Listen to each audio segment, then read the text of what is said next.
Bom, a partir de agora, essa reunião está sendo gravada, todos estão cientes disso, depois ela vai para o YouTube. Então, vamos começar a nossa conversa de hoje. Essa é a nossa terceira ou nossa quarta videoconferência, sim, da disciplina de Filosofia Política e Educação, que a gente oferece para pedagogia. Começo ressaltando que foi um prazer para mim dividir essa disciplina com o Heitor, tem sido bem bacana, assim, a nossa dinâmica, nossas trocas, nossas conversas.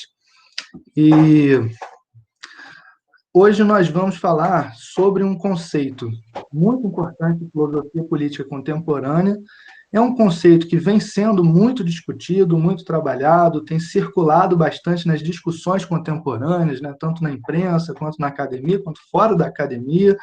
A gente vê muito se falar nesse conceito que se tornou muito importante na filosofia política contemporânea, que é o conceito de necropolítica. Conceito de necropolítica do filósofo que eu falo Achille Mbembe, mas pode ter várias maneiras de se falar. Eu, por acaso, falo Achille Mbembe. É um filósofo camaronês, e esse conceito de necropolítica, me parece que ele chama a atenção, em primeiro lugar, por juntar duas coisas que nem sempre a gente é acostumado a juntar. Se você pensar na palavra necropolítica, ele traz necro, que está ligado à morte e política, né? Como se fosse uma política da morte, ou uma morte feita política, a morte como fundamento da política, enfim, dá para se pensar várias coisas a partir daí, e ao mesmo tempo é assim, algo revelador que um conceito que junte morte e política de uma maneira tão íntima tenha se tornado tão fundamental e tão corrente nas discussões políticas nos últimos tempos. Parece que realmente algo está acontecendo com o mundo e com o Brasil que torna muito relevante, muito atraente, muito assim, chamativo, digamos assim, esse conceito de necropolítica. A gente passou para vocês o texto, né, assim, pelo menos alguns pedaços do texto, que é um artigo do Achille Mbembe, chamado Necropolítica, que foi publicado no Brasil pela editora N-1, e é um texto, né, eu acho que é um texto um pouco complicado, ele traz muitas... Eu não sei quantos de vocês aqui presentes tentaram encarar a leitura, claro que é importante que vocês leiam, mas só para, de repente, tranquilizar algumas pessoas que possam ter tido dificuldade com o texto, é porque realmente é um texto difícil. Né? Embora o conceito tenha se popularizado, se tornado moeda corrente nas discussões contemporâneas, o texto realmente tem bastantes referências, tem assim, né, várias indicações, citações, coisas que ele passa rapidamente, sem se demorar muito em explicar, porque ele está, claro, interessado em construir ali um conceito dele que serve para pensar a política contemporânea e não simplesmente explicar os conceitos de outros autores. Mas, enfim, o que está em jogo? Né? A gente vai tentar assim, esclarecer um pouco para vocês o que está em jogo com esse conceito de necropolítica, seguindo, na medida do possível, a argumentação do Achille Mbembe no texto, e destacando alguns pontos principais, alguns pontos que a gente acha mais fundamentais na compreensão tanto do texto quanto do conceito mesmo de necropolítica. Né? Então, assim, o que me parece que eu destacaria de mais fundamental de início é, como diz o Heitor, quem achou difícil achou certo. É um texto difícil.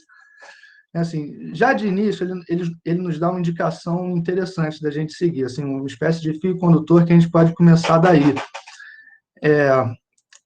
O Achille Mbembe chama a atenção que, assim, toda a discussão da filosofia política moderna, vocês sabem que uma das grandes vertentes da filosofia moderna é a filosofia política, e a filosofia política moderna gira em torno, principalmente, né, tem como seu principal foco teorias de legitimação do poder, teorias de legitimação do Estado, teorias de legitimação do poder soberano dentro do Estado. Quer dizer, o que é o poder soberano? O poder soberano é aquele poder supremo dentro de uma comunidade sociopolítica, aquele poder que justamente é o poder máximo dentro de uma comunidade sociopolítica.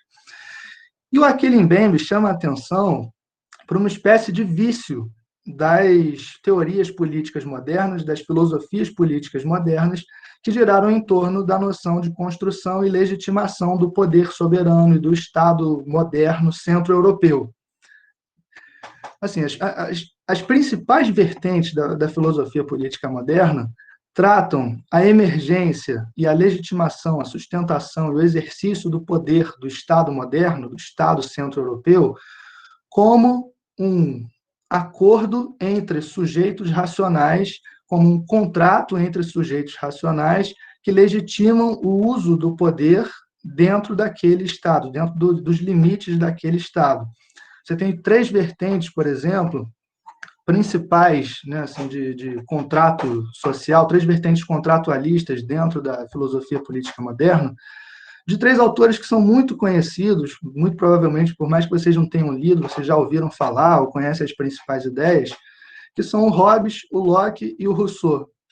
O Hobbes tem a vertente, digamos, autoritária do contrato social, que qual é a ideia do Hobbes? Né? O homem é o lobo do homem, todo mundo já ouviu essa frase, quer dizer, nós, no suposto estado de natureza, seríamos seres absolutamente egoístas, que teríamos, como diz o Hobbes, um desejo insaciável de poder e, portanto, viveríamos passando por cima uns dos outros. Né? Qualquer um que pisasse no calo do outro seria um motivo para matar, brigar até a morte, de modo que seríamos inteiramente livres, porque não existiria nenhum poder maior, supremo, limitando o nosso poder, mas, ao mesmo tempo, não teríamos a menor condição de usufruir dessa liberdade, porque viveríamos num estado constante de medo, de aflição e de luta mesmo, até a morte, com todos os outros humanos, porque cada um é o lobo do outro, no sentido de que cada um é extremamente egoísta e só pensa em si em primeiro lugar. Por isso, nós, enquanto sujeitos racionais, estabelecemos um acordo, um contrato, para estabelecer um poder supremo, um poder soberano, que esse sim tem a legitimidade do uso da força para garantir a paz e a estabilidade social. Hobbes diz que, idealmente, esse poder seria o de um rei forte, absoluto, né, que exerce o poder de maneira absoluta, inquestionável, de maneira que todos os conflitos entre nós seriam arbitrados por esse grande poder soberano. A segunda vertente do contrato social é a vertente propriamente liberal, do Hobbes, acho que do Locke. Acho que a gente chegou a falar do Locke na aula sobre o neoliberalismo, Sim. liberalismo, né? E a vertente do Locke diz justamente, ele dá uma atenuada nessa imagem tão crua do Hobbes, do que seria o estado de natureza. Eles não, a gente não é o lobo do homem, não é plenamente egoísta a ponto de sair passando por cima de todo mundo. Cada um dispõe da sua capacidade intelectual e de trabalho. Deus nos deu uma capacidade de trabalho, que é a nossa própria essência.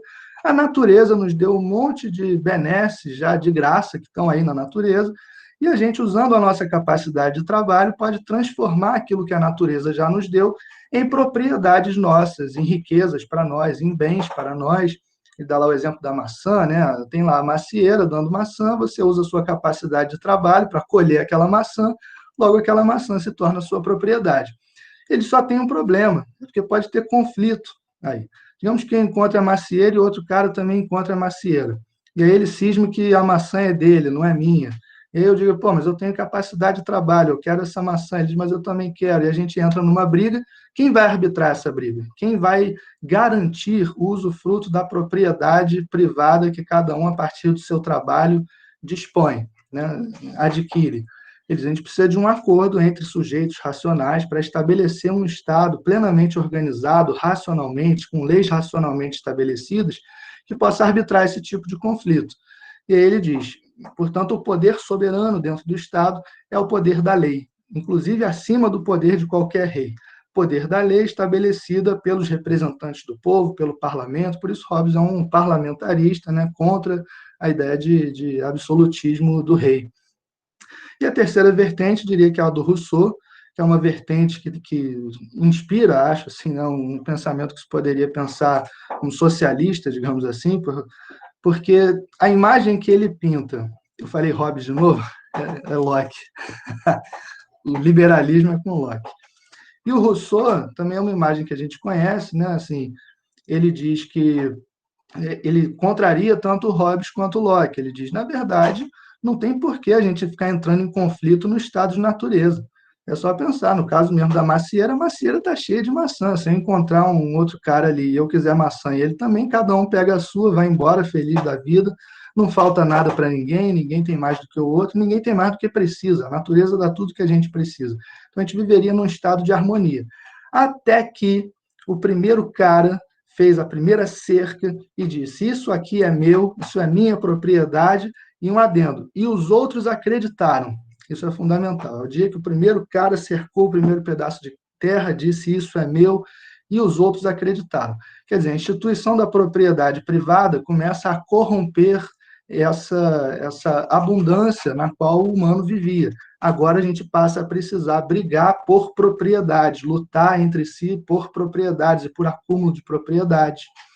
Então a gente precisa de um contrato para estabelecer a partir daí um novo estado de harmonia social, mais ou menos, digamos assim, mas nesse estado que a gente estabelece a partir do contrato social, mais uma vez, nós como seres racionais, o soberano não é nem o rei, nem a lei exatamente, mas é a vontade geral, ainda que essa vontade geral seja manifesta numa legislação estabelecida por todos nós, pela vontade geral dos sujeitos racionais e conscientes.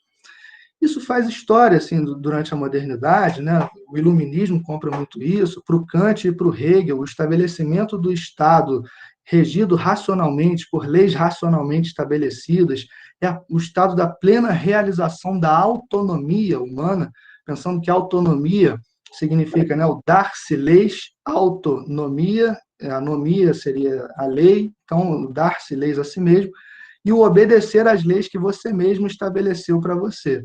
Logo, tem aí uma espécie de fábula em torno da racionalidade humana e no poder da racionalidade humana para garantir um máximo de progresso e a construção de sociedades absolutamente justas, igualitárias, fraternas, realizando todos aqueles ideais iluministas e da Revolução Francesa e etc. Fala, Heitor. É bom que agora tem esse negócio de levantar a mão aqui. Boa. Achei bom usar. Dois comentários sobre ainda os três principais contratualistas. Primeiro, que o que todos eles têm em comum, além do que você já disse, né, é essa prioridade, vamos dizer assim, do indivíduo. Né? É curioso comparar com pensadores políticos, notadamente os da antiguidade, que vão pensar a origem, vão tentar também, né? Esse é um tema que a filosofia política moderna conserva em parte da antiga, tentar pensar qual seria o melhor governo, qual seria a melhor forma de fazer política, né? E quando os antigos tentam fazer isso, eles nunca começam do indivíduo. Priscila levantou uma dúvida, daqui a pouco a gente trata disso, não me deixa esquecer não, tá, Diogo? Ou a própria... Tá. Se você vai ver como Platão, por exemplo, vai fazer esse mesmo esforço, pensar qual é o regime perfeito, qual é a melhor forma de fazer política, ele na verdade, ele quer dizer qual é o indivíduo justo. Ele começa pensando como vai ser a polis justa, porque não há como falar do indivíduo, ele diz mais ou menos isso, sem falar da polis que o criou. Então, o indivíduo não é um átomo que existe isoladamente, do qual se constituem as comunidades. Mas é exatamente assim que tanto Hobbes, quanto Locke, quanto Rousseau vão pensar o indivíduo. Você tem uma questão antropológica, vamos dizer, e até psicológica, antes da questão política, colocada como pano de fundo ou como fundamento da questão política.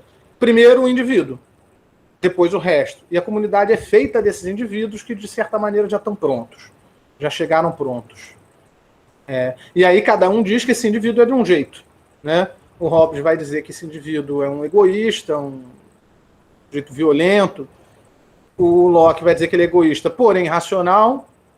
O Rousseau, que ele é racional e que, no fundo, ele é até bonzinho.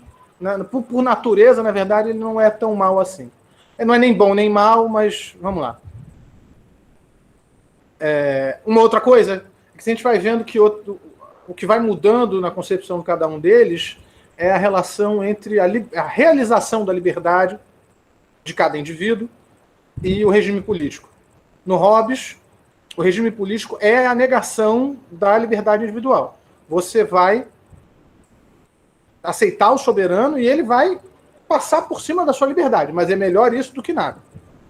Você troca, é muito significativa essa maneira de expressar isso, você troca a sua liberdade por segurança. Eu acho importante ressaltar isso porque é uma figura que será retomada, né, pela Hannah Arendt, por exemplo, em uma obra que é citada pelo Mbembe, que é o Origem do Totalitarismo. Ela vai falar que, de certa maneira, o Hobbes previu o tipo antropológico burguês. É o cara que está disposto a trocar a liberdade por segurança. Para o Locke, isso também acontece, só que não de maneira total. Tem certos direitos que você tem que são naturais e que não podem ser suplantados pelo governo. Qualquer regime que seja. Isso seria o governo injusto. Mas certas liberdades você pode e deve abrir mão para viver em sociedade. Uma visão bastante popular, né? Vamos lá, sei lá, muito comum, eu diria, até hoje. E o Rousseau vai dizer um negócio que é aparentemente paradoxal, que o contrato social é a maneira coletiva de realizar a liberdade individual, que não é mais possível de ser realizada como no estado de natureza, ela tem que ser realizada coletivamente por meio da vontade geral. O que torna o Rousseau, de certa maneira, um sujeito radicalmente democrático, né?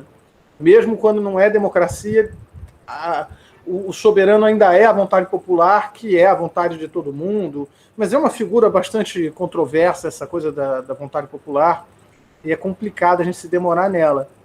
Pode ser que ela legitime um rei, pode ser que ela legitime um governo de poucos, pode ser que ela legitime o governo da maioria, no Rousseau. Mas, independentemente da forma do regime, o soberano é a vontade geral.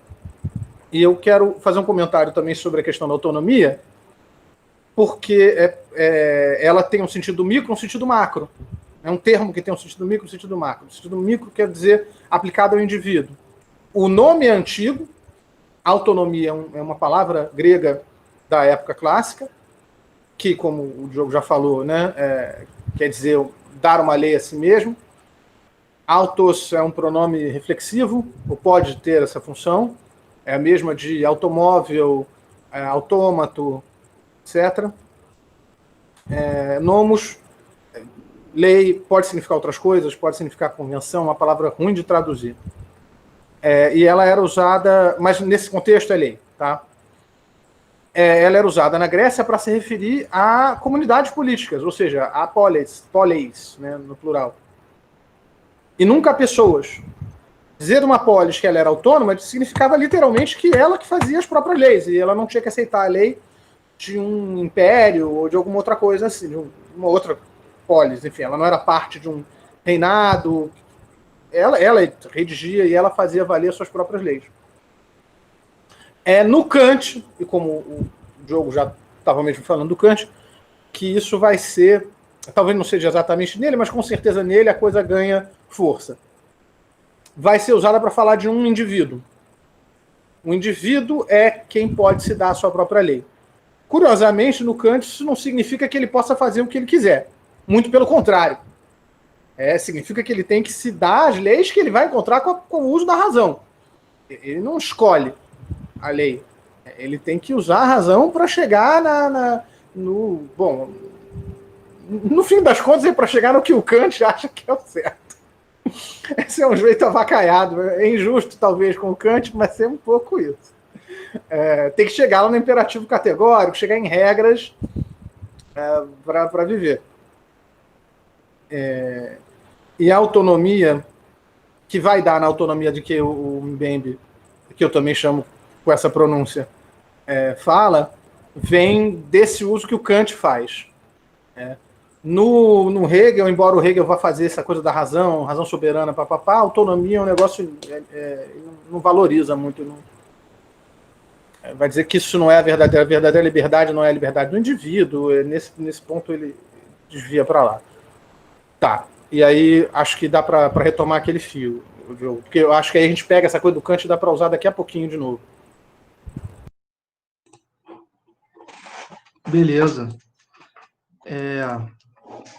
Bom, então está desenhado assim, né, um percurso de filosofia política moderna que pensou as formas de constituição e legitimação do poder político, do poder soberano dentro de um Estado, a partir da razão, fundamentalmente da razão, né, ou de indivíduos que são essencialmente racionais e que estabelecem por contrato uma sociedade, né, até o vocabulário tem a ver com uma coisa de proprietários, né, a sociedade dos proprietários, o Locke explora muito isso. Enfim, A Hannah indivíduos. Arendt usa isso, né? Quando a Hannah Arendt fala em sociedade, ela sempre remete a esse sentido meio lockeano, liberal. E ela meio que rejeita isso, né? Vai dizer, não. Quando começou a virar sociedade, começamos a ter um problema. Porque parou de se entender como comunidade. Pois é, porque tem muito esse sentido, né, que ainda se usa, por exemplo, em negócios, em empresas, né, é a sociedade dos sócios da empresa, da propriedade e tal. Mas, enfim, a crítica principal do Achille Mbembe é a essa chave explicativa que a modernidade construiu, que, vamos ser sinceros, na Europa Central construiu para falar de si mesma, das suas próprias formas de uso do poder e da força, sendo que o uso da força dentro de um certo regime legal de soberania estabelecida é o uso de um poder legítimo e não uma força da violência. Isso, né, vamos encaminhando isso por aí. Mas a grande crítica dele é justamente essa chave explicativa, né, assim, de uma Europa Central que se explica o uso da sua força, do seu poder, o estabelecimento da soberania, o estabelecimento do Estado Nacional, a partir dessa chave explicativa racional. É uma marcha progressiva da razão, é o estabelecimento de um Estado perfeitamente organizado, segundo as leis racionalmente estabelecidas, é um Estado que tende, portanto, a um máximo de igualdade, liberdade, justiça, autonomia e, enfim, todos aqueles ideais iluministas da Revolução Francesa e etc. Eles, olha, tem algo muito mais fundamental na instituição e na sustentação de um poder político soberano, e desse poder político soberano centro-europeu, que tem a ver com a decisão sobre a vida e a morte das pessoas, o poder de decidir sobre a vida e a morte dos seus súditos. Isso é mais fundamental, diria o Achille Mbembe, do que a razão, do que essa fala. Assim, é quase que uma fábula isso, né? A fábula de um povo racional que, de maneira racional, instituiu poderes soberanos, legislações maravilhosas, estados que funcionam de maneira perfeitamente racional, e isso encena o progresso da razão rumo à justiça, à igualdade, à liberdade, à autonomia, etc. e tal. Ele vai dizer, tem coisas muito mais fundamentais aí e muito mais cruas também. Para encaminhar a reflexão para esse lado, ele se aproveita, ele, como grande leitor do Foucault, ele pega um conceito do Foucault que já é um crítico, né, desse esquema, dessa fábula da razão ocidental, para se explicar a si mesmo, para explicar suas próprias instituições.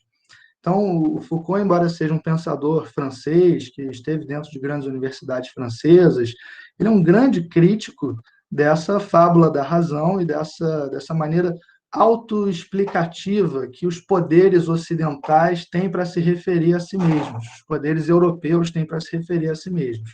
Então, diz, olha, o Foucault, né, diz, tem algo realmente muito mais fundamental no estabelecimento do poder soberano do que a razão, do que o contrato entre sujeitos racionais, que é justamente o poder de decisão sobre a vida e a morte das pessoas. O poder soberano é aquele que tem o poder de decidir sobre a vida e a morte das pessoas. Então, ele diz, nos séculos XVI, XVII, que você tem ali o auge do absolutismo, né, o poder absoluto de um rei, que é considerado muitas vezes, ou na maioria das vezes, um descendente direto do poder divino, né? Tem o seu poder doado pelo próprio Deus, por isso comanda todo o Estado, toda a região e toda a sociedade com um poder absoluto, com a sua vontade absoluta, que é uma descendente direta da vontade divina, do poder divino.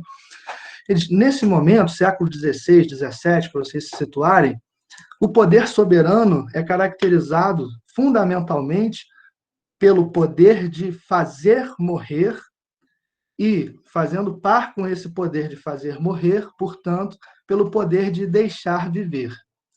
E o tempo todo as pessoas tinham que ser relembradas desse poder soberano de fazer morrer. Por isso que o Foucault narra, para quem já tomou conhecimento do Vigiar e Punir, que é um livro bastante utilizado, pensado, famoso dentro da própria educação, dentro da própria pedagogia, que ele faz algumas reflexões interessantes ali sobre a instituição escola de maneira geral, entre muitas outras, claro, mas é um livro no qual o Foucault narra a passagem de uma certa sociedade dessa de antigo regime para uma sociedade propriamente disciplinar, como ele vai dizer, uma sociedade disciplinar na qual surgem várias instituições disciplinares de disciplinação, formação, formatação de corpos dóceis e produtivos para o novo mercado industrial que está surgindo. Mas, enfim, antes dessa sociedade disciplinar e desse mercado industrial, nos séculos XVI e XVII, no auge do absolutismo, há muitos espetáculos da violência. Eu falei do Vigiar e Punir, porque o início de Vigiar e Punir é muito marcante, é justamente ele descrevendo ali a imposição de uma pena de morte, que é um verdadeiro espetáculo da violência, o cara sendo desmembrado, arrastado, os membros arrastados em praça pública, desmembrado por cavalos, e aí não arranca os pedaços direito, tem que fazer de novo para arrancar. É um negócio, um baita espetáculo da violência, e ele diz isso sempre lembrando o povo, lembrando as pessoas de que o soberano é aquele que tem o poder de fazer morrer, e que, portanto, se você está vivo é porque ele tem o poder de te deixar viver. Esse é o foco do poder soberano, esse é o fundamento do poder soberano para o Foucault entre os séculos XVI e XVII. Ele diz, mas no final do século XVII, começa a surgir isso que ele vai chamar de sociedade disciplinar. Uma sociedade que começa a colocar em prática um novo tipo de exercício do poder, que não é mais esse poder do espetáculo da violência, do fazer morrer e do deixar viver. A soberania começa a se definir de uma outra maneira a partir do estabelecimento de diversas instituições, que o Foucault vai chamar de disciplinares, que são instituições em que há uma divisão racional do espaço, cada um tem seu espaço, há uma divisão racional do tempo, tem tempo para tudo, tem tempo para entrar, tempo para parar, tempo para sair, tempo para almoçar. E várias instituições assim começam a compor toda a vida das pessoas. Aí ele dá vários exemplos: escola, quartel, convento, fábrica, a própria fábrica, a prisão. A prisão vai ser quase que um modelo de todas essas outras instituições.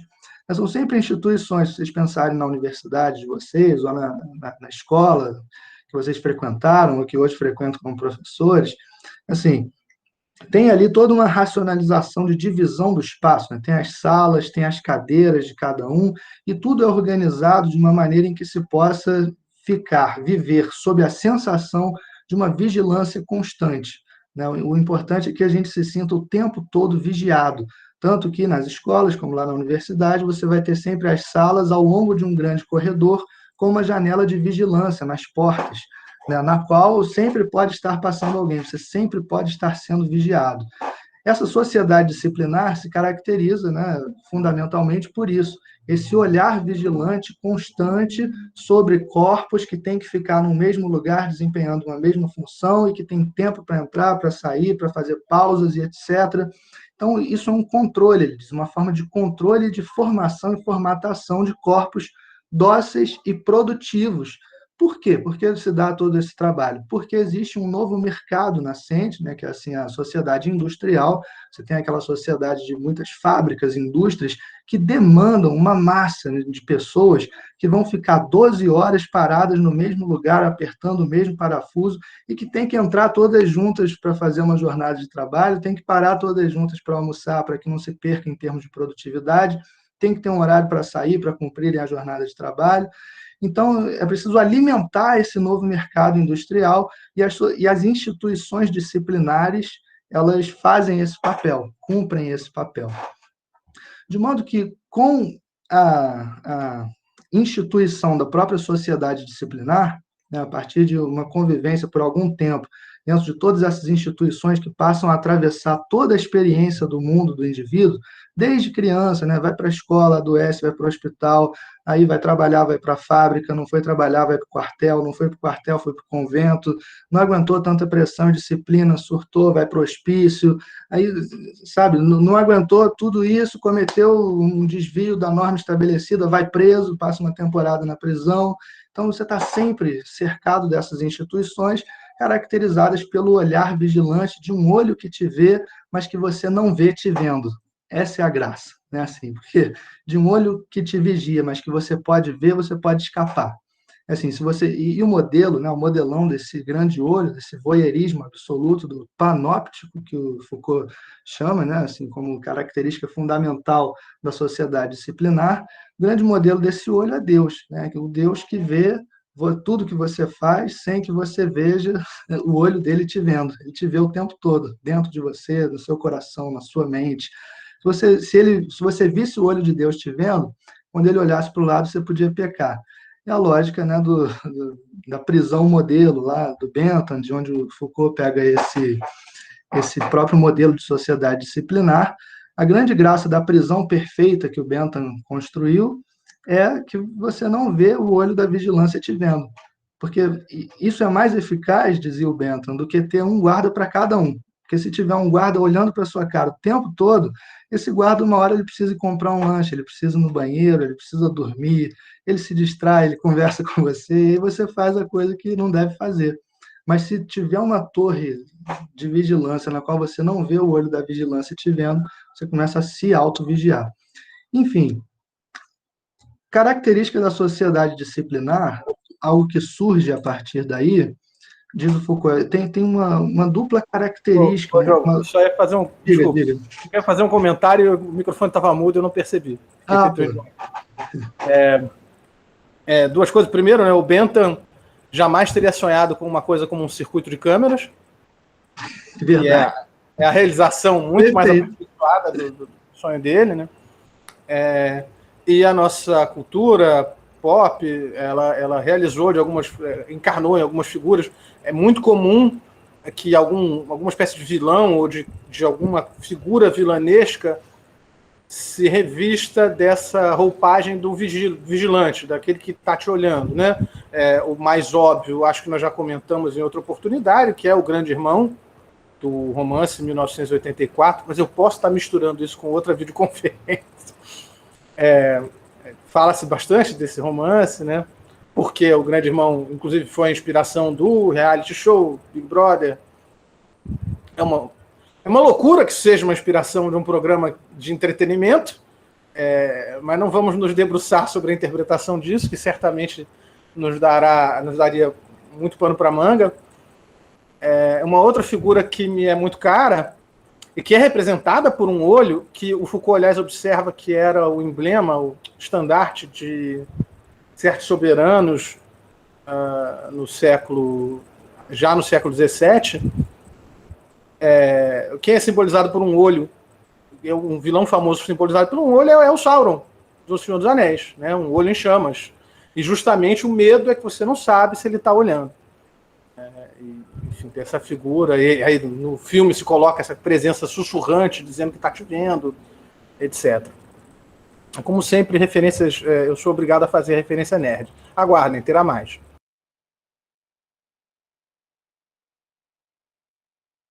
Agora você que está mudo.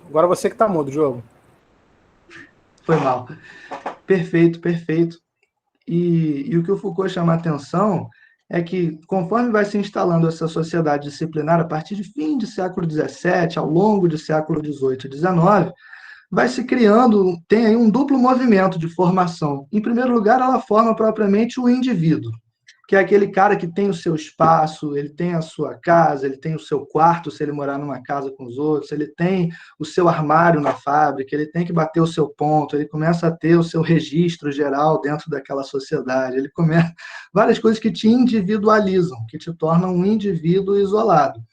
Por outro lado, por mais que pareça paradoxal, isso cria massas, isso cria populações pela primeira vez. Porque, quer dizer, é uma massa de indivíduos isolados que tem cada um o seu espaço, as suas coisas, o seu lugar dentro da fábrica, dentro do quartel, dentro do hospital, dentro da sociedade como um todo, mas são indivíduos que respondem a um mesmo projeto estabelecido pelo poder, pelos poderes dominantes da sociedade. No caso, cumprir aquele papel de corpos dóceis e produtivos que passam 12 horas por dia apertando um parafuso numa fábrica ou, né, cumprir o papel que cabe a ele dentro daquelas grandes instituições disciplinares. Então surge aí uma nova figura, a população humana. E como surge a população humana, começa a ter o poder soberano começa a se ramificar e não mais se preocupar só com o indivíduo, né? Já está super preocupado com o indivíduo há um tempão. O indivíduo tem que ter hora para isso, hora para aquilo, lugar para isso, lugar para aquilo, mas ele está vendo que tem muita coisa que está escapando a ele, nesse registro macro que é o da população, que é o da massa de pessoas juntas. Então, ele começa a desenvolver uma série de saberes sobre a população, no seguinte sentido: coisas que em nível individual não fariam nenhum sentido, mas que em nível populacional começam a fazer sentido. Ele começa a mapear vários registros da vida das pessoas que fazem sentido, pensando-se em populações, em massas e não a nível individual. Por exemplo, é indiferente você saber, na vida de uma pessoa, né, se ela nasceu, se ela adoeceu, se ela morreu disso ou daquilo, isso não te dá um saber sobre a população. Mas em termos populacionais, se você vê quantas pessoas nasceram no ano tal, quantas pessoas morreram no ano tal, morreram de quê? Morreram do coração? Isso está ligado à alimentação, então a gente tem que promover uma política de alimentação. Morreram de uma doença infecciosa? Isso está ligado a quê? Saneamento básico. Precisamos fazer uma política de saneamento básico para fazer essas pessoas viverem mais. As pessoas estão sofrendo muitos acidentes no trabalho, acidente de quê? Principalmente de cabeça nas fábricas, elas caem de cabeça, morrem, cai um negócio na cabeça delas, morrem. Temos que inventar um negócio, capacete, bota capacete nas pessoas, que aí se elas caírem, elas não morrem, elas só se machucam, daqui a uma semana elas estão de volta ao trabalho. Quer dizer, começa a se criar todo um ramo de saber sobre a população, surge aí a estatística, diz o Foucault, né, aquelas grandes estatísticas sobre quantas pessoas nasceram, quantas pessoas morreram, morreram de quê, devido a quê, o que se pode fazer para intervir nisso. E o poder soberano começa a espalhar seus ramos sobre a população, no sentido de promover mais controle populacional e seguir tornando as pessoas mais dóceis e produtivas, né, através de políticas da vida, através de políticas de promoção da vida. No seguinte sentido, e isso o Foucault chama de biopolítica. Vejam que é daí que vem a reflexão do Achille Mbembe, por isso que ele pega lá no Foucault, né? O Foucault chama todo esse conjunto de saberes e práticas que o poder soberano começa a desenvolver a partir da sociedade disciplinar sobre a vida da população, é quase que a politização de fenômenos biológicos que poderiam ser considerados acidentais na vida individual. O nascimento, o adoecimento, a morte, isso começa a ser politizado, tratado, começa a se conhecer as causas e como funciona, e começa a se intervir nisso, no sentido de te fazer viver mais, mas não pelo seu bem, não porque o poder soberano quer que você viva muito bem, viva muito mais, não.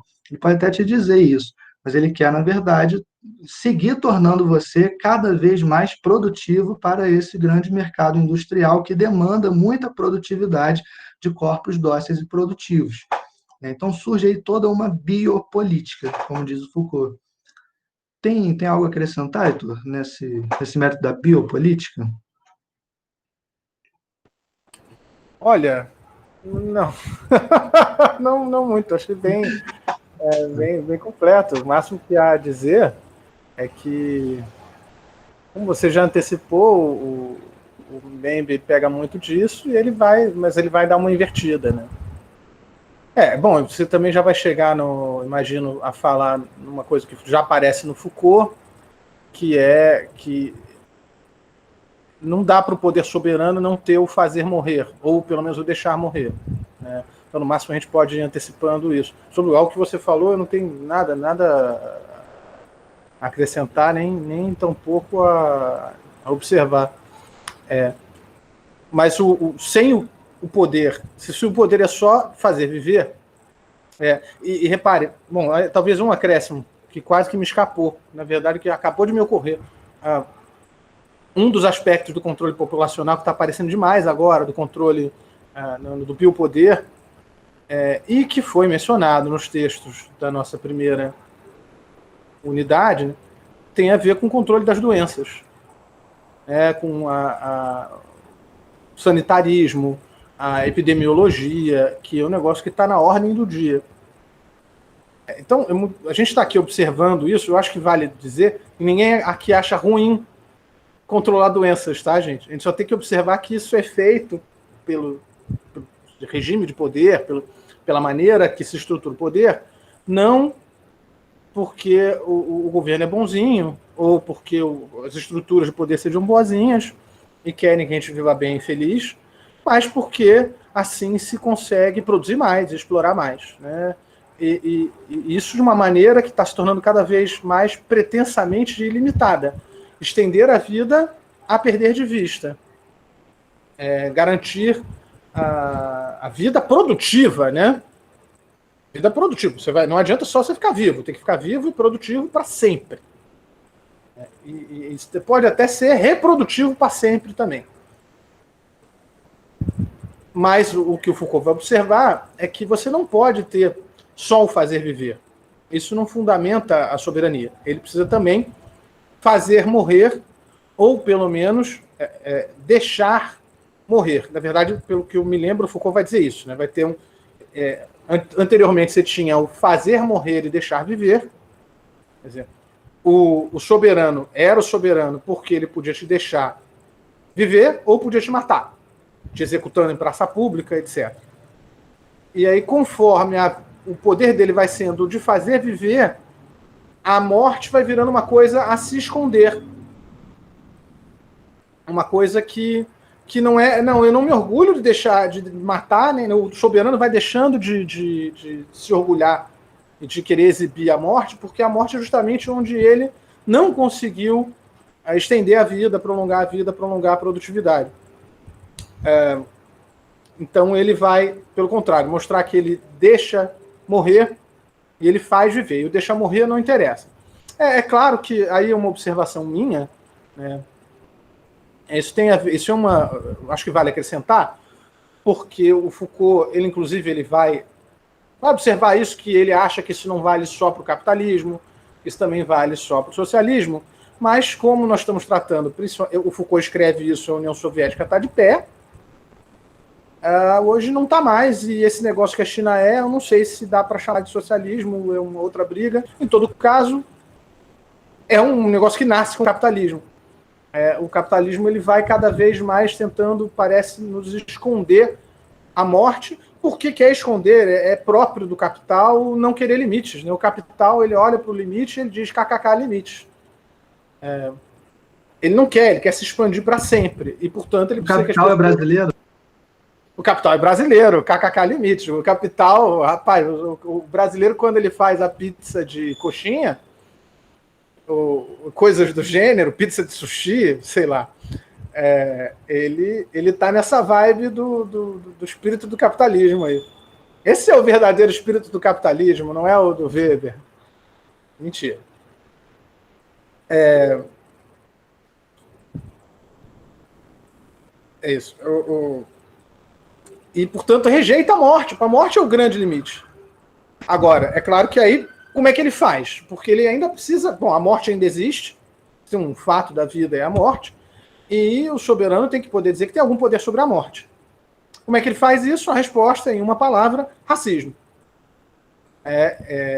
Ele traça uma linha, inventa uma linha pretensamente biológica, pretensamente natural, onde não há nenhuma diferença, pelo menos nenhuma diferença pertinente. Né? Não estou querendo dizer que não haja nenhuma diferença natural, mas são entre as chamadas raças, né? Mas são irrelevantes para as questões políticas, e para as questões de igualdade política e para as questões de exploração, de domínio, de subjugação, de morte, que foram legitimadas por uma suposta inferioridade de certas raças. Quer dizer, você cria uma distinção entre quem deve se fazer viver e quem pode se deixar morrer ou mesmo fazer morrer. E são as raças inferiores, das quais a humanidade fará bem em se purificar. É uma coisa que aparece na prática colonialista, aí o Foucault chega a chamar a atenção para isso, que aparece elevada ao quadrado, ou melhor, jogada para dentro da metrópole, no nazismo, no totalitarismo, e aí onde o Mbembe vai chegar aparece por toda parte já. Está no âmago do tipo de poder que se exerce hoje em dia. Eu acho que convém dizer que o texto é um texto, vamos abrir aspas aí, recente, né? O termo necropolítica que aparece com esse ensaio é 2003, se eu não me engano. É esse jogo? Rapaz, eu não sei a data, mas é recente, sim. É isso aí, é século XXI. Em relação a Foucault, por exemplo, é muito mais recente. O Achille Mbembe é um cara que está aí, vivo, produzindo, está no auge da produtividade de textos e de reflexões, né? Foi entrevistado sobre a pandemia, nós pusemos como parte da primeira unidade. Falou aí como a pandemia democratizou o poder de matar, etc. E aí já está nisso, já dá para ver bem o gancho que liga a ideia de necropolítica, né? Qual fio que o Mbembe vai puxar do Foucault para criar o conceito dele, que é ao mesmo tempo complementar, mas contra, né? Vamos dizer, tentar de forma semelhante ao que ele faz com a própria ideia moderna de soberania, com limites isso que eu acabei de dizer, né? É semelhante, mas pero não mútuo. Eu acho que é engraçado, é como se ele comenta o que é o conceito de autonomia e a ideia de uma formação do soberania por deliberação comum e tal, e aí é como se ele parasse e falasse, tá bom, muito, muito bonito, muito interessante, mas agora vamos falar da vida real. Exatamente. Assim, bacana essa fábula que vocês inventaram para dizer como é que vocês exercem o poder, mas, assim, para quem não está dentro da tribo que conta essa fábula para si mesma e fica lá se regozijando com o poder da razão de constituir poderes e exercer força legitimamente, a história é um pouco diferente. Né? E aí eu acho que com isso, de certa maneira, apesar de eu estar usando esse tom pejorativo aqui para a atitude dele, ele mesmo não usa esse tom. Isso aí, ele, de certa forma, ele salva, eu acho que tenta deixar assim, olha, não é que o projeto de autonomia seja uma má ideia. Ele só permaneceu como uma coisa da fantasia. Isso nunca aconteceu. E é claro que é muito mais fácil para alguém que nasceu numa colônia, ex-colônia. Aliás, eu nem sei dizer se Camarões já tinha deixado de ser colônia quando ele nasceu. É uma boa pergunta. Em todo caso, se tinha deixado de ser colônia, tinha sido há pouco tempo. E que consegue enxergar o negócio do outro lado. E que vai fazer isso que a gente pode chamar de uma inversão. O fundamento do poder hoje não é o fazer viver, é o fazer morrer. Aliás, não só hoje, não é de hoje, é já na época da colônia, né?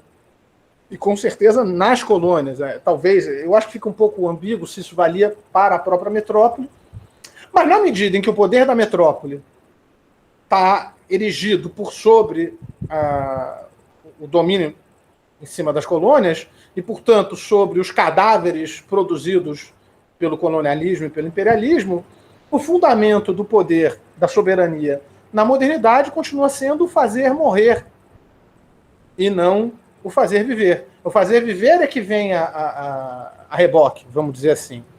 Acho que pode se dizer, e não é nem o deixar morrer, é o fazer, até onde me parece. É o poder fazer morrer quem se pode fazer morrer e mesmo quem se deve fazer morrer, o povo inferior. De tal maneira que você começa a criar um duplo regime da lei. A lei tem uma lei que vale, aqui onde nós temos os iguais que governam para si, que são todos indivíduos autônomos. Na verdade, todos, convém lembrar que é sempre, quase sempre, eu acho que dá para dizer sempre, muito restrito. Nós, ao longo do século XVIII, XIX, nós estamos falando dos homens e, efetivamente, dos homens europeus, a partir de um certo momento dos descendentes europeus em algumas colônias que se libertam, eu penso principalmente nos Estados Unidos, que se torna a sua própria Europa e começa a fazer o seu próprio imperialismo e colonialismo.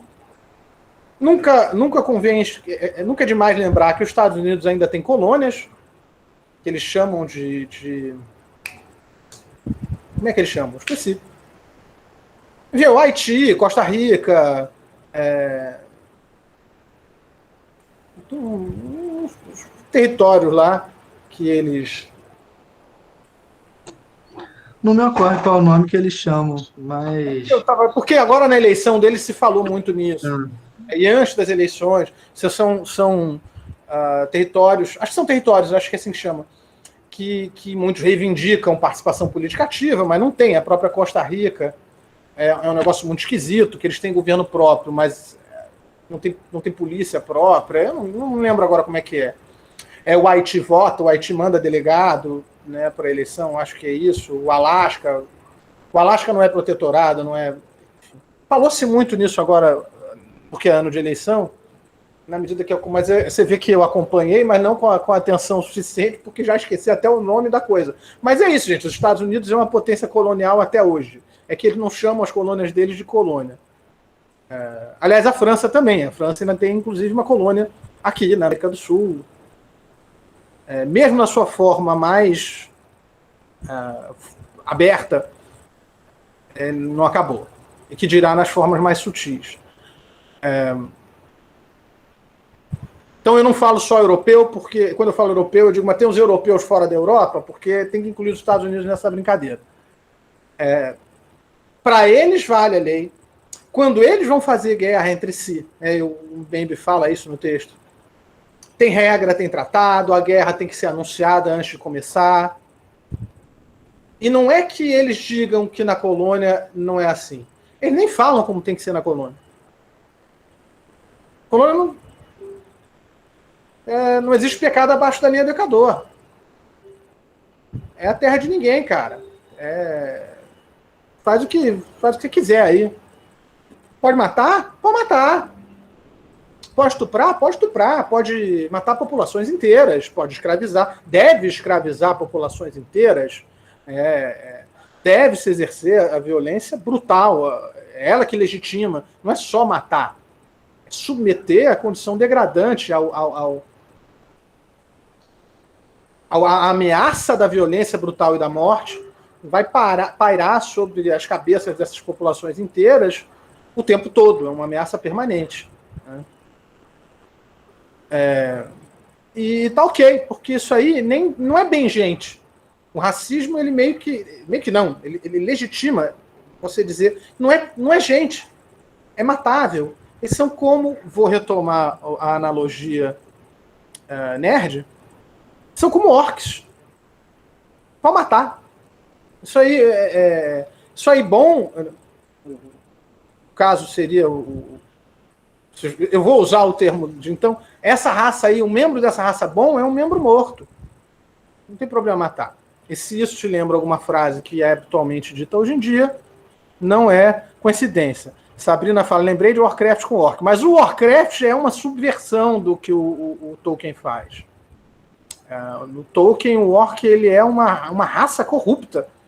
A gênese dela é pela corrupção, são elfos torturados. Ele é do mal. O orc do Warcraft, não dos primeiros Warcrafts, diga-se de passagem, olha aí, toda a erudição de cultura. A hora que o professor demonstra aqui, eu conheço o lore de Warcraft. Pode perguntar. Até o 2, os orcs eram criaturas. Até o Warcraft 2 eram criaturas sanguinolentas que queriam morte e destruição. E você jogar com eles era você jogar com os vilões. Ali no 3 essa história muda. Eles subvertem o gênero e os orcs são humanos como nós, o que é muito estranho. É a questão de idade, Sabrina. Eu jogava um, jogava o 2. Eu acho que aí apareceu uma questão geracional. Geracional, perdão. Esse pode matar, né? Que subsiste. O modelo do poder colonial subsiste entre nós. Agora, eu ia para algum rumo que eu esqueci, então aproveita aí se tiver alguma deixa, Diogo. Tá, enquanto você retoma, eu vou só enfatizar algo que você já falou, mas que é muito importante para essa articulação, né? Quando o Foucault diz, né, quando esse poder soberano, a partir da constituição do Estado disciplinar, se torna biopoder, aquele poder que te faz viver, é aquele que identifica que você está morrendo muito por acidente na cabeça, coloca um capacete na sua cabeça, é aquele que identifica que está tendo muitas doenças infecciosas numa determinada região, e aí promove saneamento básico, políticas de higienização, te ensina a lavar as mãos, te ensina a tomar banho, te ensina não sei o quê, várias políticas de saneamento e de limpeza e tal. E fica essa uma espécie de lacuna no sentido do como é que esse poder que agora tem como função primordial te fazer viver vai ainda mostrar que tem o poder de fazer morrer também. Porque para ele, e ele mostra isso, né, ao longo da história, o poder soberano é inseparável dele, do fundamento dele, esse poder de decisão sobre a vida e a morte das pessoas. Então, à medida que ele se torna aquele que te faz viver, como é que ele vai poder encenar a coisa do fazer morrer, colocar em cena a coisa do fazer morrer? Aí o que o Heitor falou muito bem, entra em jogo a figura do racismo como próprio fundamento do poder soberano, como próprio fundamento do poder estatal. O Foucault chega a falar, né, não é nem que tenha sido criado aí o racismo, mas ele se torna o ponto-chave, o cerne do poder soberano, do poder estatal desses estados civilizados europeus da Centro-Europa. Né? E aí o que acontece? Cria-se toda uma região, né, de outros que são menos humanos do que nós, que são inferiores a nós por natureza, que são menos morais do que nós, que são menos que adoram deuses demoníacos, ao contrário de nós, que adoramos o Deus verdadeiro, que têm práticas absurdas que se aproximam dos animais, que são selvagens em comparação a nós, que somos os civilizados, que não têm boas maneiras em comparação a nós, que temos etiqueta. São pessoas que não são plenamente racionais, como nós, os homens europeus, que, né, viemos num progresso evolutivo racional. Não, são pessoas que se deixam levar pelo corpo, pelos instintos, pelo desejo, por crendices, por magia, por doideiras. Não, são pessoas que não são como nós, não são tão pessoas, tão humanos como nós. E essa desumanização de toda uma região, de toda uma massa de outros, gera pessoas que são matáveis, descartáveis. O Aquilembert pega justamente daí. Né? Esse é o gancho que ele pega do Foucault, quando ele diz, né, existe toda aí como fundamento do poder soberano, essa coisa do fazer morrer toda uma região de pessoas que são, todo um registro de pessoas que passam a ser classificadas como as inferiores. Só que ele opera uma inversão fundamental no Foucault. E eu acho bem legal, eu acho muito legal, Heitor, quando eu penso essa inversão, pelo lugar de onde eles vieram, né, e onde eles viveram. O Foucault é um francês, por mais que ele seja desconstrutivo de toda essa lógica da fábula europeia, de ficar se autorregozijando com a sua própria racionalidade, não sei o que, ele não é esse cara de jeito nenhum, vocês acabaram de ver a nossa exposição, mas ele é um cara que nasceu, viveu e morreu na França, numa família de classe alta, frequentando as grandes universidades francesas. E o Aquilembert vem de um país colonizado, e eu pesquisei aqui, viu, Heitor?